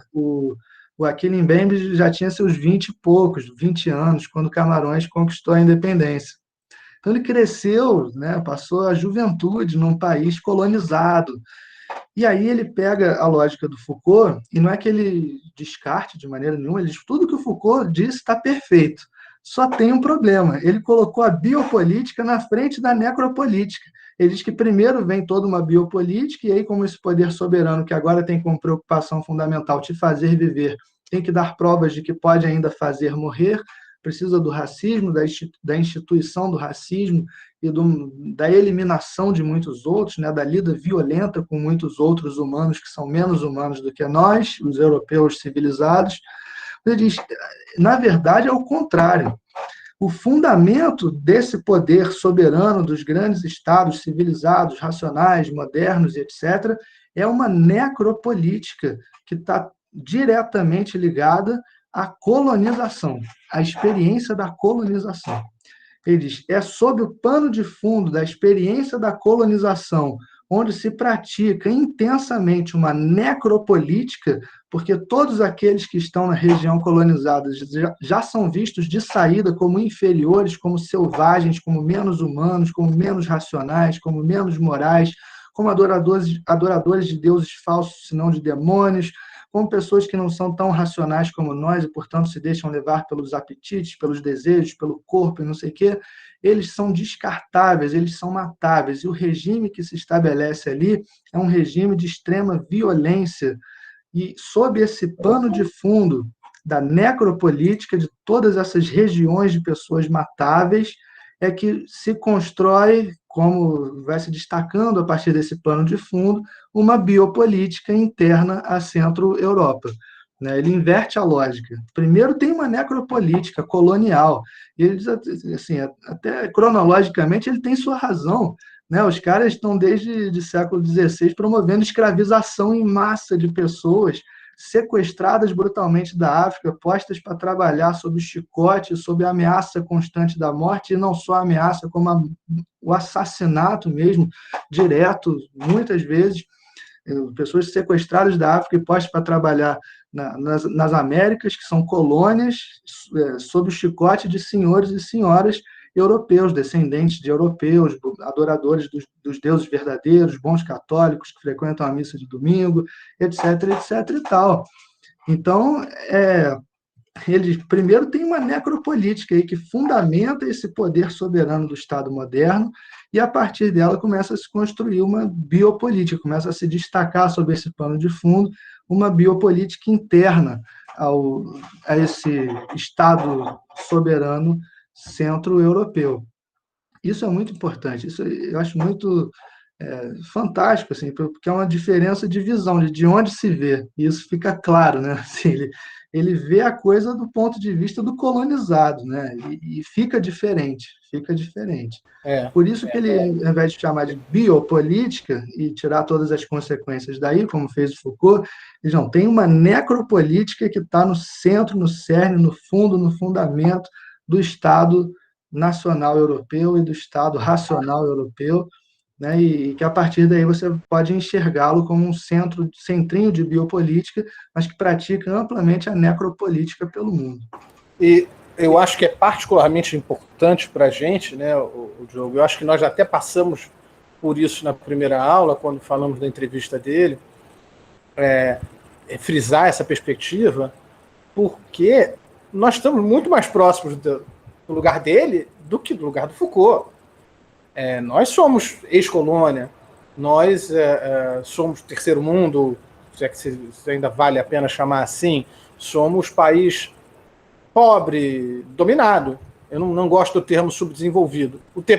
Porque o termo subdesenvolvido não é bom. Porque ele justamente partilha dessa ilusão de que um dia vai todo mundo se desenvolver. E não consegue enxergar que o desenvolvido só é desenvolvido porque o subdesenvolvido é subdesenvolvido, né? Da mesma maneira que o rico é rico porque o pobre é pobre. Agora, e essa semelhança, ela aparece, inclusive, nas descrições. O Mbembe, aí no ensaio, ele vai falando sobre a maneira de se exercer o necropoder. paradigma, o que ele vai dizer que é o principal paradigma, é inclusive a Palestina, né? Que não se dá a ela o direito sequer de ser um país, de ser um ente político separado. E fica uma confusão de fronteiras que você não sabe onde começa a soberania de quem e onde termina. E falando também no território africano, né, ele vai falar fala da mineração, né, da importância da mineração e das máquinas de guerra, mas, né, embora a situação não seja a mesma, a situação geopolítica lá é particular e não é a mesma, aliás, na África toda. Você falar da África é incrível, né? A África é 3 vezes o tamanho da Europa, a gente fala como se fosse um país. É inacreditável isso, um negócio que é gigante, tem... enfim, mas ele está pensando em alguns lugares em que isso acontece. A predominância de coisas, de grupos mercenários e tal, das máquinas de guerra, ele vai tomar isso como E eu marquei aqui porque... Mas agora eu não estou achando onde é que ele está falando do tipo de grupo que domina. Aqui, pronto, achei. Na página 139, ele vai falar assim... A afirmação de uma autoridade suprema em um determinado espaço político não se dá facilmente. Em vez disso, emerge um mosaico de direitos de governar incompletos e sobrepostos, disfarçados e emaranhados, nos quais sobejam diferentes instâncias jurídicas de fato, geograficamente entrelaçadas. Quer dizer, de fato porque não são de direito, não estão afirmadas na lei. Tá? São instâncias que são jurídicas de fato. Tem gente que decide o que é para ser feito de fato, ainda que isso não esteja previsto em nenhum contrato social, vamos dizer assim. Nas quais abundam fidelidades plurais, suzeranias assimétricas e enclaves. Nessa organização heterônima de direitos territoriais e reivindicações, faz pouco sentido insistir na distinção entre os campos políticos interno e externo, separados por limites claramente demarcados. Milícias urbanas, exércitos privados, exércitos de senhores regionais, segurança privada e exército de Estado proclamam todos o direito de exercer violência ou matar. Estados vizinhos ou movimentos rebeldes arrendam exército de estados pobres, fornecedores de violência não governamental, disponibilizam... Aí não tem mais tanto a ver, vai falar de criança... Bom, tem a ver, desculpa. Criança soldado. Não é possível que uma pessoa que more, não é nem na cidade do Rio de Janeiro, no estado do Rio de Janeiro, leia isso aí. O termo milícia, inclusive, né? Mas grupos que disputam e que reivindicam ao mesmo tempo o direito de exercer violência ou matar, eu garanto, você sabe quem que está reivindicando esse direito no território que você mora. Você vai saber o nome dos grupos. Você sabe que possivelmente vai ter mais de um grupo. E que quando tem um, não quer dizer que vai ser só ele para sempre. Isso nos é tremendamente familiar. Mesmo a questão do trabalho com os minerais, aqui não é familiar, mas se a gente olha para o que acontece na Amazônia, em que a queima da Amazônia tem a ver com o avanço e com a brutalidade que grupos pró-mineração, pró-extração exercem sobre os povos originários, tem a ver com a gente aqui também, entendeu? Não está mesmo nisso que está um pouquinho mais distante, não está distante. E criança soldado, você já deve ter visto uma. Se você não viu uma presença em pessoa, pelo menos você deve ter visto pelo menos Cidade de Deus você assistiu. Né? Então isso é a gente. Aqui a necropolítica vigora, e é por isso que ficou na moda. O pessoal se ligou porque não é possível que não dê para ver. É uma guerra também que ele pega o Bauman para falar disso, né? Que é a guerra de quem tem a mobilidade, de quem pode. Né? O Bauman insiste muito nessa ideia de que o nômade é o novo dominador. E o poder de ser nômade, de não se prender a um território, garante um certo poder diferente. O Mbembe vai falar disso. O que é o poder de ser nômade? É o poder de ir lá, violentar um território e sair. é de, digamos, entrar no território de outro país, matar alguém, sair, jogar o corpo fora. Ou levar o corpo embora. Como os Estados Unidos fizeram com o Bin Laden. Esse é o poder do nomadismo, né? Você entra no Iraque, faz o que você quer, sai. Pronto. Mas é claro que aí eu estou olhando mais para um poder que não é bem para onde eu estava olhando agora, esses grupos difusos. É porque o que acontece? O grande poder, ele não precisa mais vir ele mesmo e conquistar. Não é mais a guerra de conquista, de domínio do território diretamente. Ele pode deixar o trabalho sujo ao cargo desses outros grupos que, além de tudo, ficam se matando. Não interessa para ele. Ele não quer assumir responsabilidade sobre quem está morrendo. Ele só quer que morram. E que fique claro que pode-se e deve-se matar quem é para matar. Né? O Diogo, eu tinha uma coisa... Eu acho que... uma outra coisa que eu ia falar a respeito do... Um comentário que ele faz sobre o Marx, que é, em larga medida, um repeteco do que a Hannah Arendt fala sobre o Marx, mas eu estava olhando aqui de novo, vai dar muita volta esse negócio, e eu acho que, inclusive, é de um trecho que nós não recomendamos a leitura. Então, se alguém tiver... tem a ver com a questão da distinção entre trabalho e labor, é um negócio que é interessantíssimo. E eu digo isso, inclusive, como um sujeito que se debruçou sobre o Marx, que estudou o Marx e que acha essa crítica da Hannah Arendt muito interessante, que deve ser vista com cautela, mas que deve ser vista. Então, quem tiver interesse, manifeste-se aí. Eu não vou, acho que não dá para pegar esse desvio, não. Ou melhor, que não é tão interessante pegar esse desvio.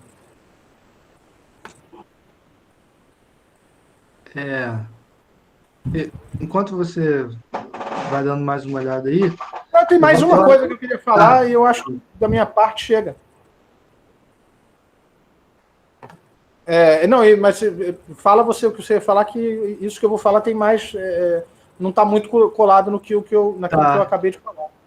Eu só percebi que várias coisas que você descreveu têm a ver com uma coisa que o Achille Mbembe chama a atenção, né?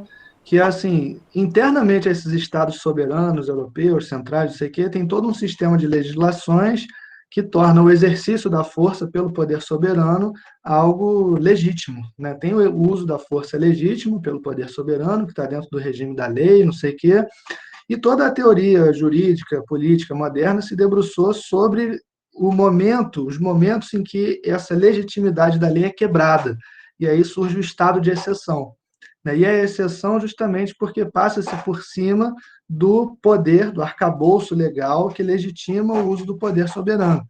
Por isso que se usa isso para ditaduras, muitas vezes, né? Porque assim, se tem todo um arcabouço legal que diz que tem um parlamento, que o poder se exerce de certas maneiras e tal, se um cara ou um grupo fecha o Congresso, joga as leis no lixo, diz agora eu que faço a lei, as coisas funcionam assim, ele meio que estabelece uma exceção, né, em relação àquela suposta normalidade do Estado plenamente constituído. Só que na colônia, diz o Achille Mbembe, né, como você muito bem descreveu, não tem esse arcabouço legal que determina por onde e de que maneira se exerce o poder legítimo. Então, é pleno estado de exceção, é o permanente estado de exceção. Né? E todo o uso da força é o uso da violência, não tem o uso da força legítimo, é violência, é um estado de violência, de necropolítica mesmo, de fazer morrer constantemente, sem nenhum tipo de arcabouço legal que legitime o uso daquela força. Por isso que eles chamam de estado de exceção permanente. A colônia é o permanente estado de exceção. Você está sempre sob... A exceção é a regra. Exatamente. A exceção é a regra. Você está sempre com a violência nas costas, né? Assim, sem um respiro. É isso. O Diogo, e duas coisas, né? Essa ideia ela já está na Hannah Arendt, de novo, no Origem do Totalitarismo, quando ela descreve os regimes totalitários, e na descrição dela, o que ela faz muita questão de observar é que, supostamente, tem lei. Você tem lei, inclusive, que impediria campo de concentração. Então, de certa maneira, assim, tem, mas acabou. Tem Constituição. Tem a Constituição de Weimar, que até onde me consta, é a Constituição que foi feita depois da Primeira Guerra. A Constituição alemã do Entre Guerras, ela nunca foi revogada, que eu saiba. Eu posso estar falando besteira agora, mas depois eu verifico isso. Se for o caso, eu faço uma errata. Mas, em todo caso, tinha muitas leis que estavam postas e que supostamente funcionariam, e que simplesmente não funcionavam. Nas colônias, mais ou menos a mesma coisa. Você tinha regimentos, tinha lei. Tinha lei. Mas não funcionava. E hoje, nós vivemos esse estado de exceção permanente, mas de maneira mais finamente localizada, de uma maneira que não é. Você não pode dizer que o território brasileiro inteiro é um lugar em que exceção é a regra. Mas você tem muitos lugares, muitos territórios no Brasil em que a exceção é a regra.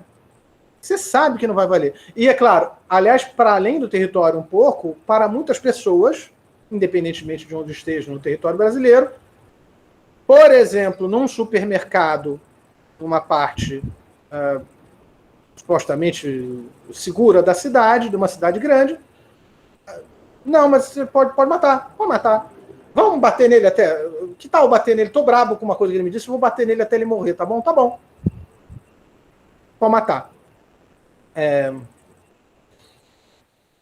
Isso que existia para as colônias e que existiu, e que a novidade no totalitarismo foi que isso existisse dentro da metrópole, agora existe de maneira mais difusa por toda parte, inclusive nos países ricos, vale dizer, muitos deles, né?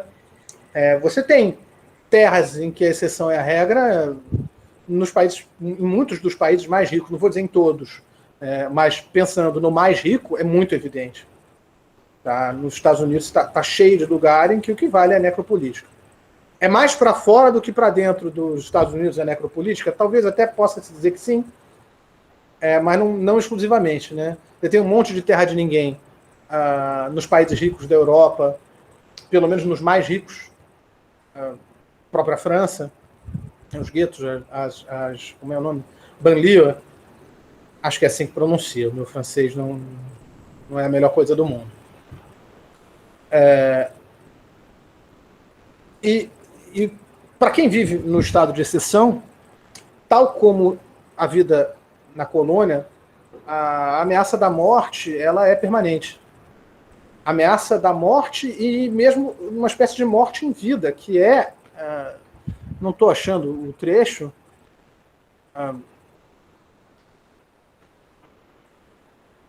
Eu acho que é lá no finalzinho, na verdade.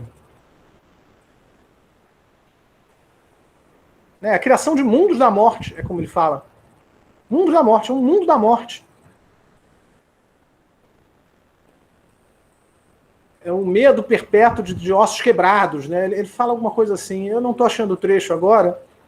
Não é só de morrer, é de ser torturado, de ser violentado em diversos sentidos. E quando ele fala isso,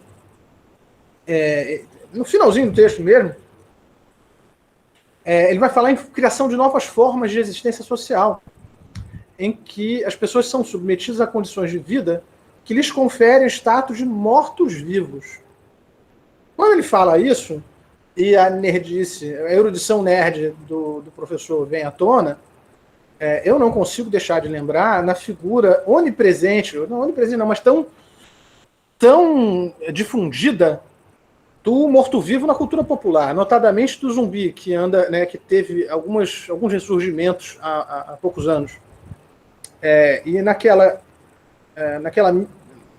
obra que ficou, acho que mais conhecida das obras recentes, a figura do zumbi, da Apocalipse Zumbi, ela não é nova, data de pelo menos aí dos anos 60, 70, se meu conhecimento do cinema, aí eu acho que o Diogo vai saber melhor do que eu, não me falha, né? Noite dos Mortos-Vivos, essas coisas assim, começa a pegar essa forma específica aí do Apocalipse Zumbi, ela começa a pegar no mais tardar na década de 60, mas você tem coisas posteriores, mas a obra mais recente a fazer sucesso, a estourar, que é o Walking Dead, que é tanto um quadrinho, quanto uma série de TV, quanto uma série de jogos de videogame, e romances, etc., né? Multimídia, como tanta coisa que faz sucesso, basicamente qualquer coisa que faça sucesso hoje, ela tem uma mudança na lógica, né? Ela não é sobre como tentar sobreviver a um apocalipse zumbi, né? Normalmente você tem o quê? De repente começa o apocalipse zumbi, as pessoas tentam escapar. E normalmente não escapam, morrem, acabou a história. E ele faz uma coisa inovadora, o autor, cujo nome acabou de me escapar, na verdade, o autor do mangá, e não é mangá, porque ele não é japonês.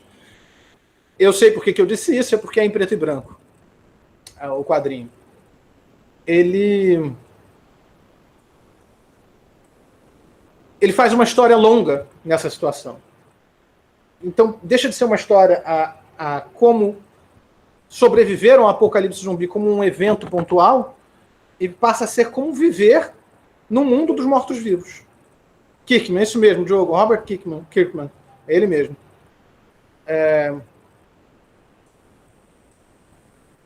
E, aliás, a ameaça de se tornar um morto-vivo, ela tá bom. Um pequeno spoiler, eu vou soltar.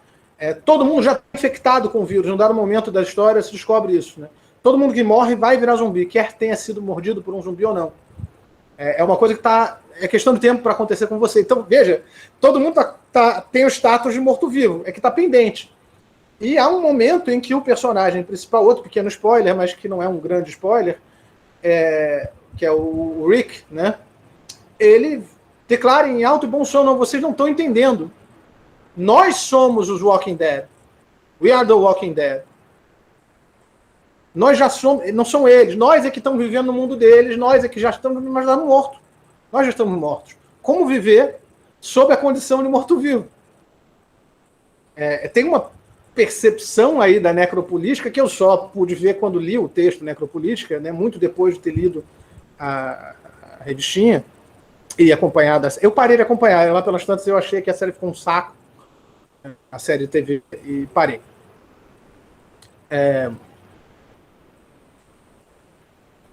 Eu acho que é uma instância em que a cultura pop tentou dar conta disso, né? Não é que o Kirkman tenha deliberadamente feito isso, não sei dizer, mas eu acho que pegou porque, entre outras coisas, ele dá essa noção que é uma vida extremamente precária, né? Como viver na precariedade, como tentar ser ético, tem muito isso, tem um questionamento ético muito forte no Walking Dead. Ele é quase um experimento, um thought experiment, como eles chamam, né? O pessoal da ética que trabalha com isso, a moda do trolley problem, dos problemas de pensamento. O que é melhor, você matar um ou matar 5? O Walking Dead, ele é cheio desse tipo de dilema, e ele é um pouco você se perguntar como viver tentando ser ético no mundo da morte, no mundo dos mortos-vivos, que é o nosso. Enfim, é o nosso. E para fechar com mais uma referência da cultura pop, mais uma nerdice que o professor está se permitindo, porque eu quero crer que isso ajude a gente a entender o texto, a pensar sobre o texto, e se vocês acharem que não, vocês, por favor, me censurem, no sentido de criticar e não de me impedir de falar, tá? Nos últimos anos reapareceu com outra importância, com outra popularidade e com outra cara, um vilão que encarnou esse poder da morte de uma maneira que me parece... eu acho que dá para arriscar dizer que foi o mais popular dos vilões do cinema da última década, que é o sujeito que tem morte no nome, que é o Thanos. E o Thanos, inclusive, ele tem esse jogo de fazer viver e fazer morrer. Ele quer fazer viver na plenitude, mas para isso é preciso fazer morrer. Vocês não entendem? Olha, e ele usa estatística, né? Ele faz isso por meio de uma espécie de... Ele é um malthusiano, né? O Malthus é um biopolítico e o Foucault, eu acho que fala dele em algum momento, que é preciso controle populacional para que as pessoas possam viver em plenitude. É que o Thanos ele não cruza a fronteira do racismo. E nisso ele é lacunar. Ele não encarna plenamente esse tipo de poder. Por outro lado, ele tem um aspecto de um necroliberalismo, como o próprio Mbembe gosta de chamar, né? Que eu acho que a gente poderia resumir assim, uma frase que eu não estranharia se escapulisse de certos economistas. Se vocês morrerem, a economia decola.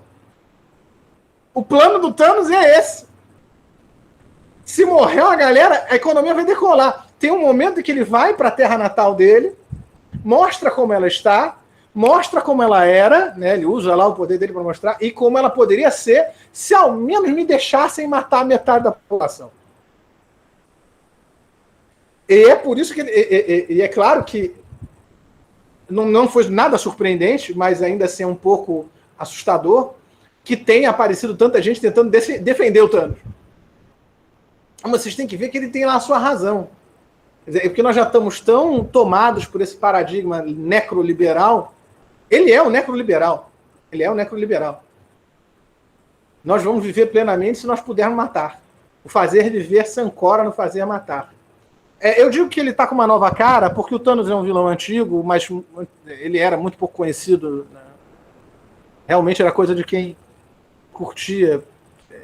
Era eu, por exemplo. Eu gostava do Thanos antes dele ficar... Eu gostava antes de ser underground, agora todo mundo gosta. Não aguento isso. Tem nerd que é assim, né? Que não quer ter o direito exclusivo de gostar do personagem. É uma bobagem isso. O Thanos antigamente não era assim. Ele era um necrófilo. Ele não era um necroliberal, ele era um necrófilo. Ele gostava da morte, da encarnação da morte, ele gostava de matar. Ele tinha... Vou usar esse termo. Ele tinha tesão da morte. Tanto no sentido um pouco literal, tipo, no universo Marvel, a morte existe, ela é um personagem, ele é apaixonado por ela, mas ele gostava de matar. Ele tinha prazer em matar e tal. É muito diferente desse Thanos, que é um cara mais... Não, eu tô aqui... Que é o necroliberal, né? E que é muito mais terrível. Na verdade, foi um grande acerto mudarem o personagem pro filme, me parece. Porque ele encarna muito melhor o tipo de poder que nós enfrentamos, nós vemos de maneira desencarnada. Era isso que eu tinha a dizer. Mais um capítulo de filosofia política com nerdices que eu gosto de fazer. Pô, muito bom, perfeito. Essa análise do Thanos foi perfeita. E é aliás, isso, né? Para não ser injusto, eu devo parte do que eu falei. Eles não chegam a fazer uma associação com a necropolítica, mas é um site que eu gosto muito, um canal, aliás, do YouTube, chamado Wisecrack, que infelizmente não tem em português. De vez em quando eles legendam alguns mais antigos e de mais sucesso deles, os vídeos, mas no geral tem com caption em inglês, mas só tem em inglês. Mas é formidável. E que eles fazem vários vídeos curtos, 15, 20 minutos, antigamente era até menores, frequentemente falando de filosofia e cultura pop, questões políticas e cultura pop, e uma parte da análise do Thanos que eu acabei de fazer, eu roubei deles. Então tem Tralhas do John, não conheço. Alguém falou, ela falou de um outro canal que eu não conheço. Mas olha, sabendo como os canais brasileiros são, eu não duvido nada de que eles chupem o Wisecrack. O Wisecrack já está nessa tem alguns anos. E nada contra também, contanto que diga.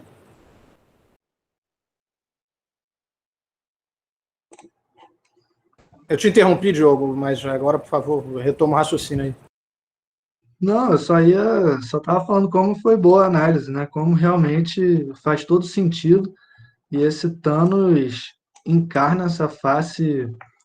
Você falou bem, é mais cruel, né? Porque não é só a coisa do tesão na morte. Tem uma coisa meio calculista, assim, uma coisa meio, né, de utilitarista no negócio que torna o negócio mais cruel, né? Mas assim. E como realmente é atual. Aí a gente vê, né? Como é que essa reflexão toda se tornou tão corrente, tão atual, o que chama tanto a atenção, a coisa da necropolítica, que é a realidade que a gente vive, né? A gente, especialmente assim, a gente como uma ex-colônia, deixando o ex aí para fazer justiça a convenção dos historiadores, mas como ex-colônia, a gente vive essa realidade internamente o tempo todo. A gente foi construído em cima de uma necropolítica e ela permanece aí presente, e sob esse pano de fundo de uma necropolítica, sobre esse terreno de uma necropolítica, né, propriamente, nós somos a terra e o terreno de uma necropolítica. Foram se construindo bolsões de biopolítica para classes médias, médias altas e altas, que frequentemente, se é que em algum momento não ocorre esse fenômeno, mas que frequentemente guardam uma identificação com as antigas elites descendentes de europeus, e tem né, aquele elemento do racismo entranhado na sua vivência, né? As nossas elites, justamente por causa do nosso passado, muito por conta do nosso passado colonial e escravista. Então a gente consegue ver, né, assim, os terrenos de necropolítica, os vastos terrenos de necropolítica e os bolsões de biopolítica. É só olhar onde tem saneamento básico, onde não tem saneamento básico, onde tem um hospital que funciona, onde não tem um hospital que funciona, onde tem escola com equipamento bacana, onde não tem escola com equipamento bacana, onde tem todas as opções de lazer e onde não tem nenhuma opção de lazer, onde que o Estado chega para promover biopolítica e onde que o Estado chega fundamentalmente para matar, né, para jogar bomba, bater, matar, violentar. Então, é isso, é um terreno de necropolítica atravessado, ou permeado por uns bolsões de biopolítica. Então, realmente a reflexão do Achille Mbembe diz muito, né? Assim, diz muito para nós, fala muito com a gente sabe pegar a dica, né? Assim. Eu acho que trazendo um pouco para a questão da educação, né, além da coisa óbvia, a partir do que você acabou de falar, né, onde tem escola, onde não tem escola, você tem informação de subjetividades que são formadas para se submeter a essa condição de morto-vivo, vamos dizer assim, e é preciso que se forme, que se molde elas assim para que a coisa continue funcionando, para que o sistema continue funcionando, e outras que são formadas de maneira a se identificar como merecedoras de um bolsão de biopolítica, e identificar os outros como justamente o outro, o matável. Né? Ele merece estar naquela condição porque ele é vagabundo. Aliás, essa palavra ela tem uma pluralidade de significados, né? O vagabundo, ele é um ser desprezível. Ele chega a não ter mais a ver com o trabalho. É um xingamento. Quem usa essa palavra bastante, você vê que é realmente a pior coisa que você pode chamar alguém. O cara ser vagabundo, porque naturalmente ele não trabalhou bastante para estar fora daquela condição e por isso ele está naquela condição. No entanto, quando você vai identificar vagabundo e bandido é a mesma coisa, diga-se de passagem, né? Vai ter que subir lá e lá todo mundo já sabe o que é, e matar os vagabundos. Quem são os vagabundos? E como é que você sabe quem você tem que matar? Quem é bandido? Antes de saber se ele é bandido, de apurar se ele é bandido. Eu outro dia me metendo em discussão por conta justamente eu falei, não muito sutilmente, do negro que foi assassinado pelos seguranças, que também eram policiais, um deles é também policial no Carrefour, discutindo por conta disso na rede social, porque eu ainda perco meu tempo com isso, as pessoas são refutadas e repetem o que já disseram, e é como se você não tivesse falado nada para elas. Insistem, a gente vem insistir que isso também acontece com o branco. Não, mas também, violência policial também acontece com o branco. Quando? Onde? Me dá um exemplo. Não tem. O cara não dá um exemplo. Não, tem sim, e eu vou parar de discutir aqui, que eu estou perdendo meu tempo. Fala, você que está perdendo seu tempo. Bom, como é que ele sabe que é imatável? É pela raça, ainda é pela raça. Tem crachá. Esse cara aí claramente não é bandido. O pessoal levantou, né? Viu como ele tinha ficha criminal? Mas como sabiam antes de matá-lo que ele tinha ficha criminal? Primeiro, ainda que tenha ficha criminal, não é para matar. Primeiro isso. Segundo, como é que sabia? Tinha crachá? Tá escrito, a pessoa anda com... A gente sabe como. É porque era negro. Negro, você parte do pressuposto que é matável, que é bandido, que é vagabundo, tudo isso vira um xingamento que está colado na raça e na classe, por tabela, né? Porque essas coisas estão todas entrelaçadas. Então, só para trazer ainda mais para o caso específico, que o negócio é inacreditável, o negócio na véspera do Dia da Consciência Negra, parece que é de sacanagem, né? E aí, quando quebram o mercado, mas aí também teve exagero, sabe? Não vou nem dizer nada não, porque é só com palavrão que você responde um negócio desse. Eu não quero responder com palavrão agora, mas seria adequado. É um momento que você olha, é adequado. É o português correto para dizer, vá a merda. Entendeu? Bom, fiquei chateado de lembrar disso. Fiquei chateado de novo. Imagina quem vive isso mais do que eu. Chega. Eu acho que só para deixar muito pontuado aqui do que você está falando. Ao mesmo tempo que é do Thanos, também é do cara espancado até a morte no Carrefour. É isso. Estamos batendo nosso teto aí, né, Diogo? São 9h20 já. Verdade. Acho que a gente pode, de repente, então abrir para pergunta, né? Ver se alguém quer colocar alguma coisa, fazer alguma questão, alguma coisa que não tenha entendido, alguma coisa que queira comentar. Eu quero comentar uma coisa que a Sabrina falou, né? Que ela falou desse canal. Claro. O canal que você estava falando é o Tralhas do John, Sabrina, ou era mesmo o Wisecrack? Porque o Wisecrack tem vídeo, inclusive, sobre Fullmetal Alchemist. Eles gostam de anime. O Tralhas do John, tá vendo? Eu acho que deve ter um... O Tralhas do John deve seguir o Wisecrack, mas enfim. Nossa, Evangelion, não vou nem começar. E também eu um dia devo a mim mesmo escrever sobre filosofia e Gundam. O Evangelho não é um clássico à toa, eu acho que dá para dizer isso. E o Madoka Mágica eu não conheço. O Fullmetal Alchemist também, esse também não conheço, mas eu sei que é muito reconhecido. Eu acho que é importante fazer filosofia a partir desse tipo de referência, porque as coisas não fazem sucesso por um acaso. Eu acho que elas aparecem, as pessoas gostam e se veem tocadas por aquilo, quase sempre porque tem a ver com o que estão vivendo, e o que a gente vive, enfim, não é por acaso. Eu acho que o Evangelho tem sua própria versão do Apocalipse, né? É spoiler, pero não mucho, porque ele já começa num pós-apocalipse.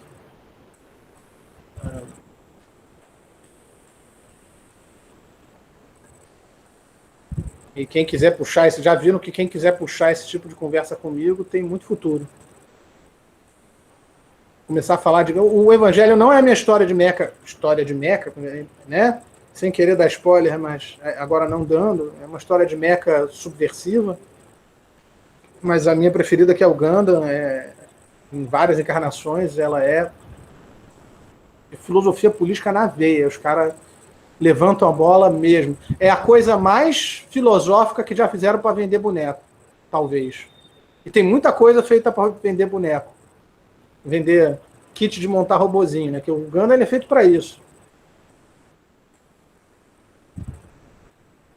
Experiment Lane.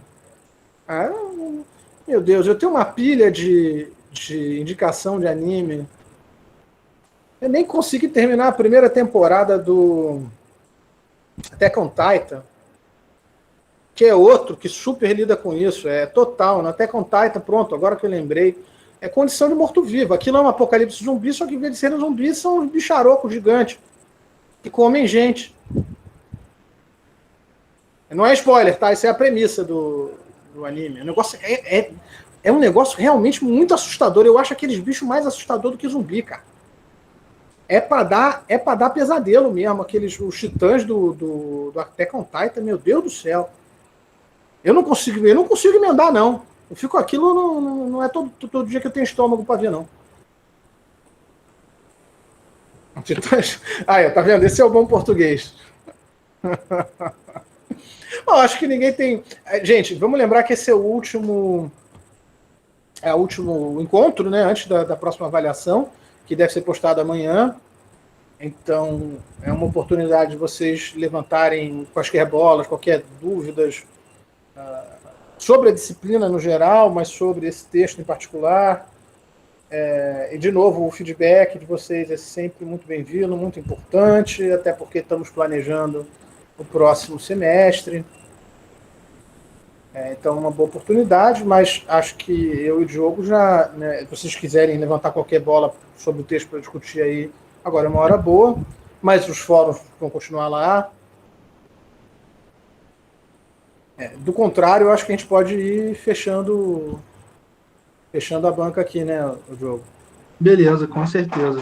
Só lembrando que amanhã a gente já vai lançar a segunda avaliação. Ela vai ficar no ar, se eu não me engano, até o dia 7. Deixa eu olhar aqui para falar com certeza para vocês. Ela vai ficar no ar até o dia 7, de amanhã até dia 7. Isso. Um... Gente, vamos enfatizar, por favor, cumpram o prazo. Teve gente que não cumpriu o prazo, a gente zerou. Vejam bem, eu vou aproveitar para falar, porque isso foi uma bola levantada ontem, muitas vezes, na reunião que teve de alunos para falar sobre as experiências do pai do atual semestre. Muitos alunos falaram que o prazo é complicado. Mas, gente, eu vou defender o prazo. Esse prazo é para fazer uma coisa, o tipo de avaliação que nós fizemos é uma avaliação semelhante às avaliações que a gente pede para serem feitas sincronicamente em sala de aula. Quer dizer, isso é quase igual ao que a gente daria como prova para ser feita em 2, 3 horas. Em 4 tempos, que na verdade poderia ser completado em menos que isso. Nós vamos dar 5 dias para ser feito. E nós estamos avisando da data da prova desde o começo do semestre. Começou o semestre, estava lá o calendário dizendo a avaliação vai ser de 3 a 7. Não é isso? Tem que prestar atenção. Não dá. E a gente... mas não dá para dar uma... Poxa, eu entreguei 2 horas atrasado só. Mas olha, se eu abro a exceção para você que entregou 2 horas atrasado, por que eu não vou abrir para quem entregou 3? E para quem entregou 4? E para quem entregou no dia seguinte? Quer dizer, se eu vou traçar essa fronteira em algum lugar, é melhor que seja no lugar que estava combinado desde o começo. O problema é que a gente não fechou, e eu acho que isso foi um erro meu, você tem que ativar lá para a coisa nem aceitar trabalho depois do horário. Eu acho que dessa vez a gente já já fecha logo. Quando você for tentar postar o trabalho depois da hora, ele nem vai deixar mais. Que é para a pessoa não levar o susto de levar um 0 depois de ter entregado o trabalho, achar que a gente possa ter aceitado. Isso realmente é chato. Quem não conseguiu entregar o trabalho não precisa desistir. Ainda dá para conseguir fazer e passar, só fica uma conta mais difícil. Você vai precisar da prova final para ter chance de passar. Mas dá. Não desista, não. Eu diria para não desistir. E em relação à avaliação, só lembrando que é sempre preciso explorar, né, assim, os textos que a gente passa. A gente faz questões que às vezes abrem margem para a gente fazer comentários da contemporaneidade, não sei o quê, mas por mais que você comente, faça análise de conjuntura, fale de experiências suas ou de experiências sociopolíticas que você está vendo, é sempre importante explorar o texto, explicar o conceito que você está usando, né? O básico, assim, tá? Da questão da gente, até porque é isso que a gente vai avaliar, né? Se você soube usar o conceito, né? No enunciado da primeira avaliação, estava lá pedindo, relacione a um texto e use um conceito para fazer o seu comentário. Se você não usou o conceito, e mesmo se você usou, mas não deixou claro, se você usou, mas não deixou claro, menos mal. Já dá para ver que você usou. Mas se você não usou, você errou. Você não atendeu o enunciado. Essa é a parte que nós vamos avaliar. E, caso você tenha usado, se você usou bem ou usou mal. Quer dizer, se você usou com rigor conceitual. Quem não foi bem, mas eu acho que dá para dizer, Diogo, aliás, fica muito mais fácil agora dizer, né? É só ver. As notas estão lá, ele tira a média, inclusive, eu acho que as notas foram boas.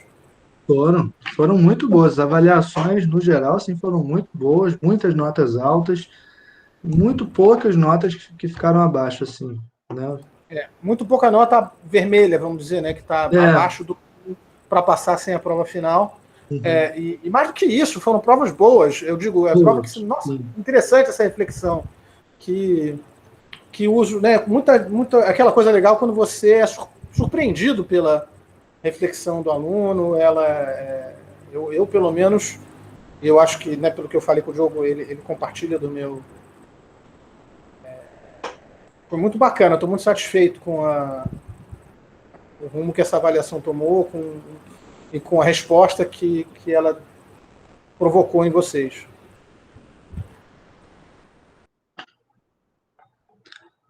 Isso aí. Bom, ninguém tem mais nenhuma pergunta. Vai ser agora o esquema, fale agora, o cálice para sempre. Pelo menos com a chance da gente estar aqui Isso, diante de cálice vocês para responder. sincronicamente acabou. Essa será a última videoconferência do semestre. Bom, acho que deu para a gente discutir bastante, né, conversar bastante, muitos temas atuais, muitos temas importantes de filosofia política, e claro, que tem tudo a ver com formação de pessoas, educação nesse sentido ampliado que a gente trabalha no nosso departamento. Então, então acho que agora é agradecer vocês pelo interesse, pela participação, por estarem aqui com a gente a essa hora da noite. E pela compreensão também que vocês tiveram quando, né, diante das nossas dificuldades, a gente também está tateando, tá tudo difícil para nós, tá novo para nós, tá difícil dar conta. Eu digo numa boa, eu demorei muito para conseguir corrigir todas as provas. Teve gente que teve que esperar bastante para ver. Eu não garanto que isso não vai se repetir. Está bastante puxado esse final de semestre. A gente tem outras atribuições, inclusive burocráticas, né, e de pesquisa, que não desapareceram. Para não falar, né, de atribuições como pai, responsável pela casa, etc., que vocês também muitas vezes têm. E a gente destacou isso em reunião de departamento. Ontem, eu e outros colegas destacamos de novo que a parceria de vocês nesse período maluco de pai, de emergencial, foi fundamental. Tá? Então, acho que vale muito agradecer. O empenho de vocês, a participação de vocês foi muito bem-vinda. Eu acho que deu bons resultados na medida do possível para essa situação que bom, é uma bosta. Vamos dizer em bom português. É muito ruim não poder se encontrar. Nada contra a modalidade de educação à distância, mas tudo contra uma situação em que ela nos é imposta aos trancos e barrancos, dessa forma emergencial e tal. A vida está muito complicada. Nós estamos ainda mais numa condição de conviver com a morte do que normalmente. Enfim, mas é bom ver que, apesar disso tudo, a gente consegue ter uma parceria e ter boas coisas que saem daí. Já deixo até, né? Feliz Natal, próspero Ano Novo, se quiser, né? Porque não vai ter outro encontro. Tá um pouco cedo, mas já é Natal na Líder Magazine. Foi importante você destacar isso, Heitor, que eu acho que os alunos compreenderam isso, né? Mas é sempre bom destacar. Para a gente também é tudo novidade, para a gente também é muito difícil. A gente também está tendo que se desdobrar para aprender a lidar com a situação toda, mas com as próprias tecnologias, as próprias ferramentas, né? A maneira com que a gente vai trabalhar com uma disciplina e com turmas que a gente está muito acostumado a fazer no modo presencial, na UERJ, na instituição, na sala de aula. Então é tudo diferente, a gente vai realmente tentando, né? É tudo experimentação, que a gente está experimentando maneiras de tornar a experiência a melhor possível. Então, realmente agradecer a vocês pela paciência, sempre que não deu para a gente fazer as coisas da melhor maneira possível, da maneira mais ágil possível, mas saibam que é porque a gente está realmente também se desdobrando para enfrentar as várias frentes aí da nossa atuação, tanto na UERJ quanto fora da UERJ, porque, né, seguimos tendo que dar conta de um monte de coisas fora da UERJ também. E passando por toda essa situação que todo mundo está passando, que é totalmente atípica da pandemia e que traz e acentua vários problemas que já estavam aí. Mas, enfim, é isso. Agradecer a vocês pela compreensão, pela paciência, pelo interesse, pela presença. E sigamos aí. Agora temos as avaliações, a última avaliação. Qualquer dúvida, é só entrar nos nossos fóruns, deixar lá mensagens para a gente, que a gente está atento. Lembrando que às vezes a gente não responde, até por não ver uma necessidade, por não ser uma pergunta, ser uma reflexão que a pessoa fez, a gente acha interessante, mas às vezes não tem muito o que responder. Mas sendo uma pergunta, uma questão, uma coisa que vocês queiram realmente saber sobre, né, o processo da prova, dos textos, podem deixar lá que a gente vê e responde. Valeu, pessoal. Valeu, até mais. Até uma Valeu, próxima. boa noite para todo mundo. Boa noite. E excelente fim de ano, né? Como disse o Heitor, já é fim de ano, então excelente para todo mundo, dentro da medida do possível e do impossível da nossa situação. Todo mundo Valeu, gente. Para o Papai Noel. Um abraço para todo mundo. Valeu. Um abraço.